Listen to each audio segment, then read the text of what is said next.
As-tu déjà regardé quelqu'un et souhaité savoir ce qu'il pense réellement? Peut-être ce collègue qui reste silencieux lors d'une réunion importante, ou cet ami qui te dit « ça va », alors que tout dans son attitude crie le contraire. Et si je te disais que lire l'esprit des gens, ce n'est pas un super pouvoir réservé aux héros de films, mais une compétence que tu peux cultiver à travers les principes stoïciens? Bienvenue sur cette vidéo. Aujourd'hui, nous allons découvrir ensemble comment comprendre les autres en profondeur, non pas en essayant de deviner leurs pensées, mais en apprenant à observer leur comportement, à affiner notre écoute, et surtout, en travaillant sur nous-mêmes. Et pour cela, nous allons nous appuyer sur les sages enseignements des stoïciens, ces philosophes antiques qui ont changé la façon de percevoir le monde et les relations humaines. En suivant ces principes, tu vas développer une meilleure compréhension des autres tout en renforçant ton propre esprit.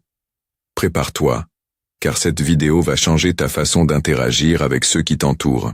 Les stoïciens comme Marc Aurèle, Épictète ou Sénèque ont toujours mis en avant l'importance de distinguer ce qui est en notre pouvoir de ce qui ne l'est pas. Mais comment cela s'applique-t-il à la façon dont nous comprenons les autres? Épictète disait « Ce ne sont pas les événements qui nous troublent, mais les jugements que nous portons sur eux. » C'est la même chose avec les gens. Nous sommes souvent troublés ou frustrés non par ce qu'ils disent ou font, mais par nos interprétations de leurs actions. La première étape pour comprendre les autres est donc de réaliser que leurs pensées ne sont pas directement accessibles. Ce que nous pouvons percevoir, ce sont leurs mots, leurs gestes et leurs expressions.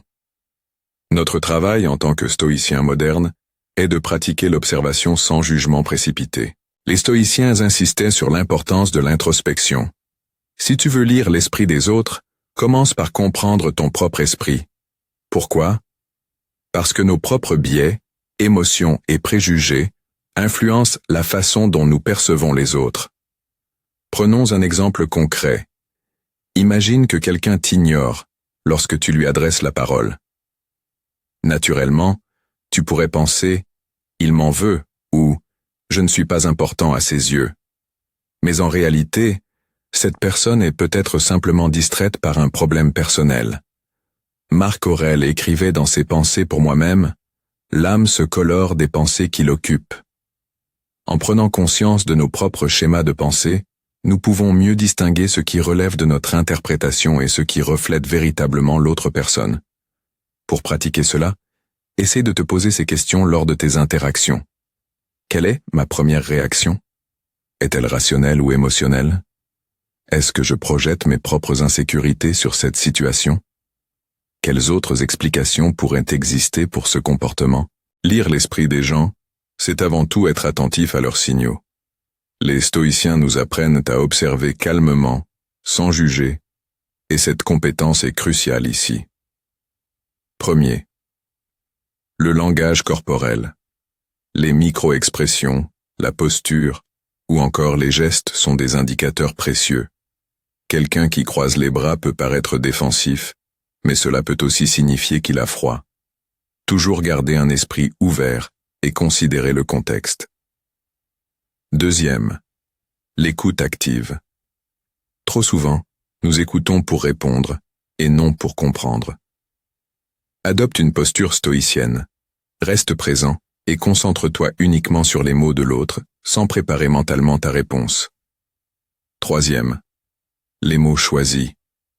Les stoïciens étaient attentifs à la valeur des mots.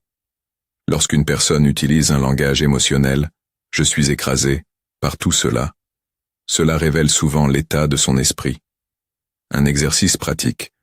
Pendant une journée, concentre-toi sur l'écoute sans interrompre et observe les comportements sans tirer de conclusion. Tu seras surpris de ce que tu remarqueras. Les stoïciens nous rappellent une vérité essentielle. Ce qui n'est pas en ton pouvoir ne devrait pas te perturber. Cela inclut les pensées des autres. Tu ne peux jamais totalement savoir ce que quelqu'un pense. Accepter cette limite, c'est cultiver l'humilité et éviter les malentendus. Ne te laisse pas obséder par le besoin de tout comprendre. Parfois, les gens eux-mêmes ne savent pas ce qu'ils ressentent ou pourquoi ils agissent d'une certaine manière. Plutôt que de chercher à tout coup à décoder leur esprit, concentre-toi sur ce qui est sous ton contrôle, ta propre attitude, tes réactions et ton empathie.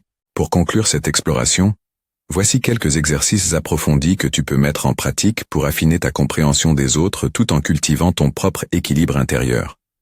Observer sans juger. Pendant une journée entière, fais l'effort de ne pas porter de jugement sur ce que tu vois ou entends. Note simplement ce qui se passe autour de toi. Par exemple, si quelqu'un s'agace dans une file d'attente, observe ses gestes, écoute ses mots, mais ne tire pas de conclusions immédiates. L'écoute silencieuse. Lors d'une conversation, adopte un rôle stoïcien. Écoute sans interrompre, sans poser de questions immédiates et sans préparer mentalement ta réponse. Laisse l'autre s'exprimer pleinement. En fin de discussion, réfléchis à ce que tu as appris sur cette personne. La réflexion stoïcienne. Chaque soir, prends 5 à 10 minutes pour repasser une interaction de ta journée dans ton esprit. Demande-toi, qu'ai-je compris de cette personne? Ai-je laissé mes émotions influencer mon jugement? Qu'aurais-je pu faire différemment pour mieux comprendre? Méditation sur l'impermanence. Les stoïciens croient que tout est temporaire, y compris les états d'esprit des autres. Répète-toi, ce que je ne comprends pas maintenant, je pourrais mieux saisir plus tard, ou jamais, et c'est aussi acceptable. Cela t'aidera à détendre ton besoin de tout savoir. En pratiquant ces exercices, tu vas affiner ta compréhension des comportements humains, tout en évitant de t'égarer dans des jugements précipités ou des interprétations erronées. Lire l'esprit des gens n'est pas une question de magie ou d'intuition surnaturelle. C'est une compétence qui repose sur l'observation, l'écoute et l'introspection, 3 piliers des enseignements stoïciens. En cultivant ces qualités, tu deviendras non seulement meilleur pour comprendre les autres, mais aussi pour construire des relations plus authentiques et harmonieuses. Rappelle-toi aussi que tu n'as pas besoin de tout comprendre immédiatement. Les stoïciens nous enseignent la patience et l'humilité face à l'inconnu. Accepte que certaines pensées restent voilées, et concentre-toi sur ce qui est en ton pouvoir, ta capacité à être présent, à écouter et à évoluer. Si cette vidéo t'a inspiré ou t'a aidé à voir les choses différemment, pense à laisser un pouce bleu et à t'abonner à la chaîne. Cela m'encourage à continuer de partager ces enseignements précieux du stoïcisme. Active aussi la cloche pour ne rien manquer des prochaines vidéos. Merci pour ton temps et souviens-toi, le chemin vers la sagesse commence toujours en toi.